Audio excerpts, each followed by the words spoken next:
This is our panel discussion over the book Anthem. First, we will go around introducing ourselves. My name's Allison. I'm Taylor. My name's Casey. I'm Kyle. Yeah, it's your boy Mojo here. I'm Tyler. And I'm Ty, the moderator. After reading the novel Anthem, we have discovered the Council of Scholars has an attribute of collectivism that is very different than the societies of today. They can't come to any conclusions, therefore they don't take any actions they need to govern their people correctly. Because consensus is impossible and individual thinking is forbidden, the council can't make their own decisions. Now the council is the ruler of the people and everyone obeys them. The society comes to a halt altogether. Since the council doesn't believe in group ideas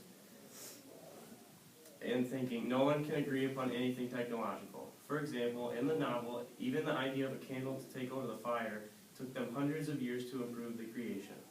Therefore, because group activities are difficult and dangerous in a society in which being yourself is viewed as a sin, the individuals on the council begin to fear any change as a threat to themselves. That's why the council rejected equality's light bulb creation. That's when we begin to wonder ourselves and question and start coming to our mind like whether or not this government actually was something that could be effective or not. Well, I'd like to start it off by saying that I think the collectivist society is ineffective because it creates unpassionate, unintelligent, and purposeless people, and they can't use their full potential to actually benefit society. And when I say that, it goes off of 4 basic concepts of things that I want to change about it to make that better. I go with civil rights, their career choice, their education, and their technology regression. I think with their career choice, in the book it says that they are not allowed to be able to pick their career. By the council, their fate is decided. They're either a street sweeper, or they're a scholar, or they're a gardener. And because they have to do that, they're not able to utilize their true skills and find the happiness and joy in what they do well. So that's my core part of that. Does anybody have anything to add or anything to disagree with Allison's statements on the issue? No, I think I agree with Allison saying that they're not using their skills that they were born with. That they're just being put into the jobs that they really have skills in.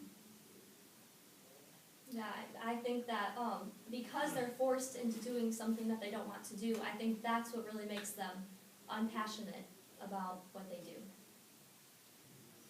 All right, we can begin with the next question of what aspects of the collectivist society from the book Anthem would you change or what would you keep? Let's start with Taylor. What would you change about the society? Well, I just want to start off by saying, while there are some benefits in a collectivism society, a society best runs when individuals can have a voice and can make a difference at their own will. The part I would change about a collectivism society is probably the media, the state-controlled media. I would allow people to have more choices about certain things, kind of more individual freedom. Is there anyone who would like to disagree or add on to Taylor's remarks on what they would like to change to the society? I definitely agree with what Taylor has to say, and just people, when they need to have a choice in what they do in their life, is also a big thing that would help for a change. All right, does anybody have anything else, closing remarks on this question? All right, as we move on, the next question is, should the betterment of the whole group trump the rights of an individual? Now, who would like to start this one? And what I believe when it comes to the betterment of a whole group, in some certain situations, yes, it should. In others, it shouldn't. Should the betterment of the whole group trump the rights of an individual? Casey, do you want anything to add on that? I believe that the betterment of the group should be more important to certain extents, like if it affects more of the whole group instead of the single group, but you should still worry about yourself if it's going to affect just you and not affect the whole group and hurt them at all. Very nice points. Does anybody else have anything to add to the situation? I agree with Casey. I just think that the whole group does matter to just a certain extent, but at the end of the day, you matter most and you take care of yourself. So you're the most important person and You shouldn't have to worry about anybody else. Just do what you think is right. I think we can come to a realization that the betterment for the whole group should trump the rights of an individual. So the next question is at what point should an individual question or resist a government or their society? Well, I think that, you first start questioning it when you aren't being given the rights that you think you should be given to, and you feel like you're being taken control of, and you're able to do what your skills prepare you to do, and they're taking control of what you do outside of your job and that type of stuff. I think when it puts you in danger and to that extent, if it puts you in danger and you can't do the things that you need to do in order to make your life better, that would apply. Anybody else have any remarks on the question? Can you please restate the question? At what point should the individual question their rights or resist the government or the society? I think when a person's basic rights are being infringed on or being taken away, I think they should be able to challenge the government and ask for those rights back, or challenge why they're being taken away at all. Anybody else? Yeah, I can definitely agree with that, because also in Anthem, when you look back at the laws they have, like how you're not allowed to be alone, you're not allowed to go into the forest, you're not allowed to even read books, you should be able to resist if you can't even do the basic things like learn more and get better yourself. I agree with that generally. That's one of my strongest opinions on this book, is that you're not allowed to educate yourself more, further better yourself. And that is what's so wrong with the collectivist society, is that you are just set at a standard and that's it. You're not allowed to be smarter, you're not allowed to be stronger, you're not allowed to possibly look better. You have to be exactly like other people, and I don't think that is good at all. Yeah, you're not allowed to voice your opinions, or you're not allowed to write your thoughts, or even write in general. Anything else? I just think that goes off with just being, obviously a collective society, they don't look at you as an individual, they just look at you as a whole, so you're just like another number to them. Like equality and liberty are given numbers after their name because they're just seen as the number, they're not seen as, you know, a certain person, so everyone's, basically just supposed to be like everyone else.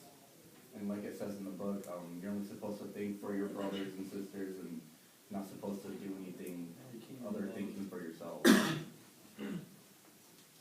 All right, and our final question would have to be, how do people come to have different views of a society and what it should look like? Because people have different views of what is better for society. Like if we want to use like a real life example, for example, if you take for America, Obama wants to use Obamacare and wants to help the poverty. He has a lot of different views. He has his democratic views. He wants to help more people out. Whereas Trump, he likes to be more conservative. He likes us to keep out of things. Obama wants to go out there and help the rest of the world. Trump wants to just conserve his country and wants us to be safe and not want us to risk terrorism. Does anybody else have any other examples of what someone would, how they should have their outlook on societies? Yeah, I got one. I think when people come to have different views of society, it's mostly how they're raised. Like if you look at Anthem, they're automatically put into the system, and so they just fall in line with the rest of the system, and that's how they think society should look. And like you can even compare it to real life, like say Nazi Germany.